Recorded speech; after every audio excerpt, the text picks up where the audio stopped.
നമസ്കാരം. പുതിയൊരു വീഡിയോയിലേക്ക് എല്ലാവർക്കും സ്വാഗതം. ഇന്ത്യൻ റെയിൽവേയിൽ 4862 അപ്രന്റീസ് ഒഴിവിലേക്ക് ഇപ്പോൾ അപേക്ഷിക്കാവുന്നതാണ്. വിവിധ ട്രേഡുകളിലായി ഒട്ടനവധി അവസരങ്ങളാണ് ഉള്ളത്.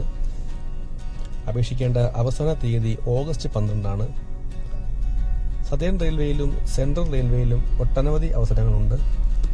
അപ്പോൾ നമുക്ക് എന്തെല്ലാമാണ് നോക്കാം. ചെന്നൈ ആസ്ഥാനമായുള്ള സതേൺ റെയിൽവേയിലും മുംബൈ ആസ്ഥാനമായുള്ള സെൻട്രൽ റെയിൽവേയിലും അപ്രന്റീസ്ഷിപ്പിന് ITI യോഗ്യതയുള്ളവരിൽ നിന്നുമാണ് അപേക്ഷകൾ ക്ഷണിച്ചു വരുന്നത്. വിവിധ ട്രേഡുകളിലായി 4862 ഒഴിവുകളാണ് ഉള്ളത്. അതിൽ കേരളം ഉൾപ്പെടുന്ന സതേൺ റെയിൽവേയിൽ 2438 ഒഴിവുകളാണ് ഉള്ളത്. സെൻട്രൽ റെയിൽവേയിൽ 2424 ഒഴിവുകളാണ് ഉള്ളത്. കേരളം ഉൾപ്പെടുന്ന സതേൺ റെയിൽവേയിൽ 2438 ഒഴിവുകളുണ്ട്. അപ്പോൾ നമുക്ക് സതേൺ റെയിൽവേയുടെ അവസരങ്ങൾ എന്തൊക്കെയാണെന്ന് നോക്കാം. പേരമ്പൂരിലെ കാരിയേജ് വർക്ക്ഷോപ്പിൽ 1337 ഒഴിവുകളുണ്ട്. അതുപോലെ ഗോൾഡൻ റോക്കിലെ സെൻട്രൽ വർക്ക്ഷോപ്പിൽ 379 ഒഴിവുകളുണ്ട്. അതുപോലെ പോത്തന്നൂരിലെ സിഗ്നൽ ആൻഡ് ടെലികോം വർക്ക്ഷോപ്പിൽ 722 ഒഴിവുകളാണ് ഉള്ളത്. അപ്പോൾ ഇത്രയാണ് സതേൺ റെയിൽവേയുടെ അവസരങ്ങൾ. അപ്പോൾ യോഗ്യത 10ാം ക്ലാസ്സും ITIയുമാണ്. പ്രായം 15 വയസ്സ് മുതൽ 24 വയസ്സ് വരെയാണ്. അപ്പോൾ 24 വയസ്സ് വരെ പ്രായമുള്ള ITI യോഗ്യതരായ ഉദ്യോഗാർത്ഥികൾക്ക് അപേക്ഷകൾ അയക്കാവുന്നതാണ്. ഓൺലൈനായാണ് അപേക്ഷകൾ അയക്കേണ്ടത്. അപ്പോൾ സതേൺ റെയിൽവേയിലേക്ക് ഓൺലൈൻ അപേക്ഷകൾ അയക്കുന്ന അവസാന തീയതി എന്ന് പറയുന്നത് ഓഗസ്റ്റ് 12. അപ്പോൾ ഓഗസ്റ്റ് 12 മുന്നേ തന്നെ ഓൺലൈനായി അപേക്ഷകൾ അയക്കേണ്ടതാണ്. അപേക്ഷിക്കാനുള്ള ലിങ്ക് ഞാൻ കമൻറ്റ് ബോക്സിൽ കൊടുത്തേക്കാം. അപ്പോൾ നമുക്കിനി സെൻട്രൽ റെയിൽവേയുടെ അവസരങ്ങൾ നോക്കാം. 2424 അവസരങ്ങളാണ് സെൻട്രൽ റെയിൽവേയിൽ ഉള്ളത്. മുംബൈ, ഭുവനേശ്വർ, പൂനെ, നാഗ്പൂർ, സോലാപൂർ ക്ലസ്റ്ററുകൾക്ക് കീഴിലുള്ള വർക്ക്ഷോപ്പുകളിലും യൂണിറ്റുകളുമായാണ് ഒരു വർഷമാണ് പരിശീലനം നടക്കുക.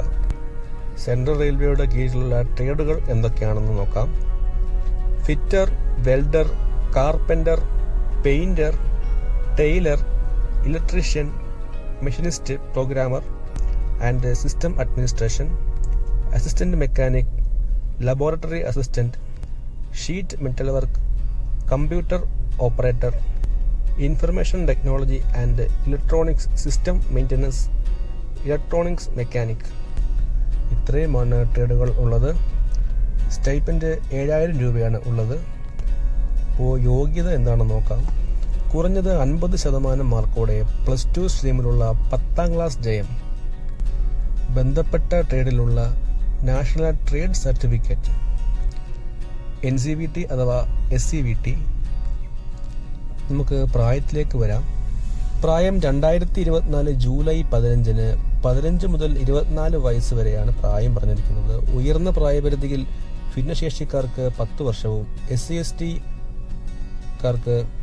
വിഭാഗക്കാർക്ക് 5 വർഷവും OBC വിഭാഗക്കാർക്ക് 3 വർഷവും വിമുക്ത ഭടന്മാർക്ക് സർവീസിനനുസരിച്ചും ഇളവുകൾ ലഭിക്കുന്നതായിരിക്കും. അപ്പോൾ അപേക്ഷിക്കുന്നതിന് നമുക്ക് അപേക്ഷാ ഫീസ് വരുന്നുണ്ട്. വനിതകൾക്കും ഭിന്നശേഷിക്കാർക്കും SC/ST വിഭാഗക്കാർക്കും അപേക്ഷാ ഫീസ് ഇല്ല. മറ്റുള്ളവർക്ക് 100 രൂപയാണ് അപേക്ഷിക്കേണ്ടത്. ഓൺലൈനായാണ് അപേക്ഷിക്കേണ്ടത്. അതുപോലെ തിരഞ്ഞെടുപ്പ് 10ാം ക്ലാസ് ITI പരീക്ഷയിൽ ലഭിച്ച മാർക്കിന്റെ അടിസ്ഥാനത്തിൽ മെറിറ്റ് ലിസ്റ്റിൽ തയ്യാറാക്കിയാണ് തിരഞ്ഞെടുപ്പ്. തിരഞ്ഞെടുക്കപ്പെടുന്നവർക്ക് പരിശീലനത്തിനായി ഏതെങ്കിലും ഒരു ക്ലസ്റ്റർ തിരഞ്ഞെടുക്കാവുന്നതാണ്. നമ്മൾ നേരത്തെ പറഞ്ഞ പോലെ തന്നെ സെൻട്രൽ റെയിൽവേയിലും ഓൺലൈനായി തന്നെയാണ് അപേക്ഷിക്കേണ്ടത്. അപേക്ഷയോടൊപ്പം കളർ ഫോട്ടോ, ഒപ്പ്, സർട്ടിഫിക്കറ്റ് എന്നിവ വിജ്ഞാപനത്തിൽ നിർദ്ദേശിച്ചിട്ടുള്ള മാതൃകയിൽ തന്നെ വേണം അപ്ലോഡ് ചെയ്യാൻ. വിശദാംശങ്ങളും അപേക്ഷിക്കാനുള്ള ലിങ്കും ഞാൻ കമൻറ്റ് ബോക്സിൽ കൊടുത്തേക്കാം. അപ്പോൾ നമുക്ക് സെൻട്രൽ റെയിൽവേയിലേക്ക് അപേക്ഷിക്കാനുള്ള തീയതി എന്ന് പറയുന്നത് ഓഗസ്റ്റ് 15 വരെയുണ്ട്. സതേൺ റെയിൽവേയിൽ ഓഗസ്റ്റ് 12 വരെ ഉണ്ടായിരുന്നുള്ളൂ. അപ്പോൾ സെൻട്രൽ റെയിൽവേയിൽ ഓഗസ്റ്റ് 15 വരെയുണ്ട്. വൈകിട്ട് 5 മണി വരെ നമുക്ക് അപേക്ഷിക്കാവുന്നതാണ്. അപ്പോൾ യോഗ്യതയുള്ള എല്ലാവരും തന്നെ ഇതിലേക്ക് അപ്ലൈ ചെയ്യേണ്ടതാണ്. അപ്പോൾ നമുക്ക് പുതിയൊരു വീഡിയോയുമായി വീണ്ടും വരാം. Thank you.